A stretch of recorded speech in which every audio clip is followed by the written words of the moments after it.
दोस्तों, United nation security council के अंदर प्रधानमंत्री नरेंद्र मोदी का भाषण और भारत के वीटो पावर को लेकर चर्चा एक बार फिर से गर्म हो चुकी है। भारत के लिए दशकों से रहा सपना यूनाइटेड नेशन सिक्योरिटी काउंसिल का परमानेंट मेंबर बनना और वीटो पावर प्राप्त करना, अब ये उपलब्धि प्राप्त करने से भारत एक कदम दूर दिखाई दे रहा है। भारत लंबे समय से ये मानता है कि उसे संयुक्त राष्ट्र सुरक्षा परिषद में एक स्थायी सीट मिलनी चाहिए। एक उभरती हुई महाशक्ति होने के नाते भारत को लगता है कि उसे विश्व राजनीति में उचित प्रतिनिधित्व नहीं मिला है। कई विदेशी नेता और अंतर्राष्ट्रीय संगठनों ने भी भारत की स्थायी सदस्यता का समर्थन किया है। हाल ही में तुर्की, जिसके भारत से संबंध अच्छे नहीं हो, या फिर मलेशिया, जिसके पाकिस्तान से संबंध अच्छे हैं, इन देशों ने भी भारत की परमानेंट सीट की वकालत की है। इसके अलावा सिंगापुर ने तो यह तक कह दिया कि यूनाइटेड किंगडम को हटाकर भारत को स्थायी सदस्यता दे देनी चाहिए। वहीं हाल फिलहाल में अमेरिका हो, फ्रांस हो, यूके हो या फिर रूस, सब ने एक और से भारत की परमानेंट सदस्यता की वकालत की है। लेकिन भारत के सामने अभी भी 4 बड़ी चुनौतियां खड़ी है यूनाइटेड नेशन की परमानेंट सीट को हासिल करने के लिए, जिसमें पहली समस्या चीन की है।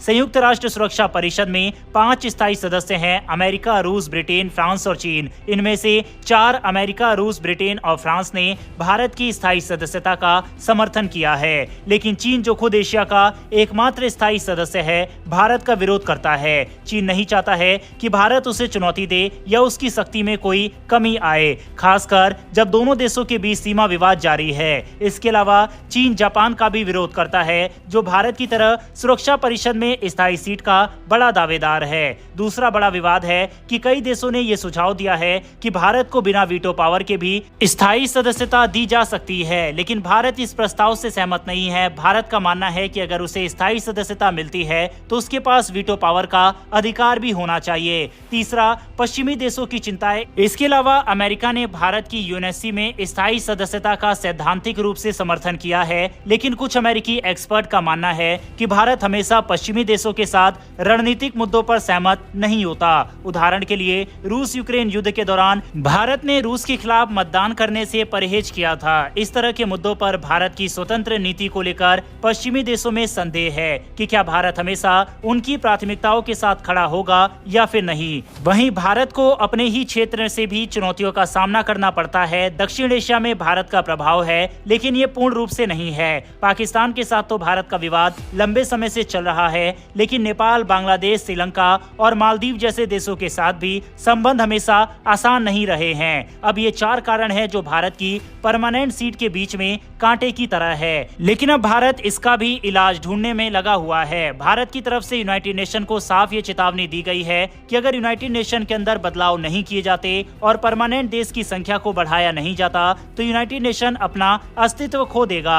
इसके अलावा भारत ने एक और बड़ा कदम ये उठाया था कि जो भारत यूनाइटेड नेशन को फंड वगैरह देता है, उसमें भारत ने काफी भारी कटौती की थी। इसके अलावा यूनाइटेड नेशन के अंदर भारत की सेना भी काफी बढ़ चढ़ कर हिस्सा लेती है और यूनाइटेड नेशन के अंदर सबसे बड़ी सेना में भी भारत की सेना शामिल है। ऐसे में भारत धीरे धीरे अपनी हिस्सेदारी को यूएन से कम कर सकता है, जो कि भारत ऑलरेडी करना स्टार्ट कर चुका है। इसके अलावा एक और विकल्प भारत के पास यह है कि भारत खुद का एक ऐसा संगठन बनाए जो कि यूनाइटेड नेशन के सामने खड़ा हो सके, और ऐसा एक संगठन ब्रिक्स दिखाई दे रहा है। देखा जाए तो इस समय ब्रिक्स संगठन के सामने दुनिया का कोई संगठन आसपास भी नहीं दिखाई देता, फिर चाहे वह G7 ही क्यों ना हो। बस नेटो एक संगठन है जो कि ब्रिक्स को टक्कर देता है, लेकिन अब धीरे धीरे नेटो देश भी ब्रिक्स में शामिल होने की अर्जी लगाने लगे हैं, जिसमें ताजा मामला तुर्की का है। इसके अलावा भी कई ऐसे अन्य देश हैं जो कि नेटो की विचारधारा से सहमत नहीं हैं, लेकिन नेटो के मेंबर है, और वह देश भी धीरे धीरे करके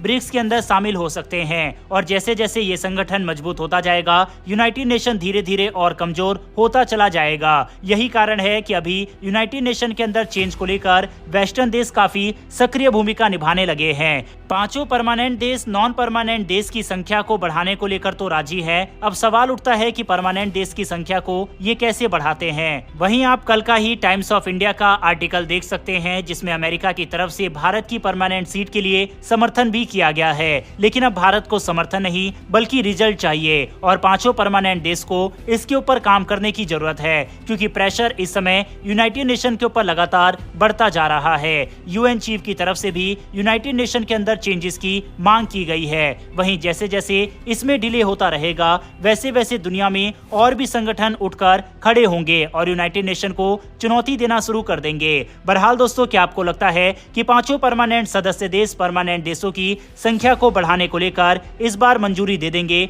या फिर आपको लगता है कि यूनाइटेड नेशन ऐसे ही चलता रहेगा? वहीं अगर ऐसा ही रहा तो क्या भारत को खुद का एक अलग संगठन बनाना चाहिए जिसमें जापान, जर्मनी और वह देश जिससे भारत के संबंध है उनको शामिल करना चाहिए, या फिर हमें थोड़ा और वेट करना चाहिए? इस पर अपनी राय कमेंट बॉक्स में लिखकर बताइएगा। इन्फॉर्मेशन और वीडियो पसंद आई हो तो वीडियो को लाइक करके हमारी आने वाली डेली ऐसी वीडियो के लिए चैनल को सब्सक्राइब कर बेल नोटिफिकेशन अवश्य दबा लें। फिर मिलेंगे ऐसी एक नई वीडियो के साथ। धन्यवाद। जय हिंद।